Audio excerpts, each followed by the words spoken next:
Армысыздар YouTube қолданушылары. Бүгін қолдың кілегейінен сары май жасаймыз. Ол үшін қаймағымыз, сары майымызға дайындайтын кілегейіміз суық жерде тұрған болуы керек. Және қасымызға тастай суық су керек. Қаймақты холодильниктен шығарып алып, оны миксермен біраз айналдырып аламыз. Ол қоюланып, майға айнала бастаған кезде ары қарай қолмен жұмыс жасайтын боламыз.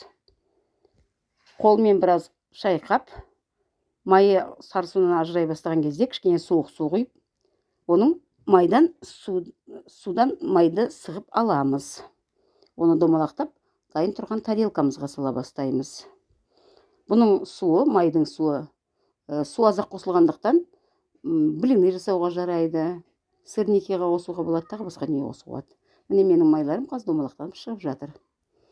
Бұдан кейін де майды 2 қайтара жуу керек. Өйткені оның құрамындағы сүті түгелдей тазалануы керек қой. Сондықтан 2 қатар жуып аласыздар майды. Ол сап-сары май болып шығады, және оның су кетеді. Міне осы май сіздерге қолданатын май болып шығады.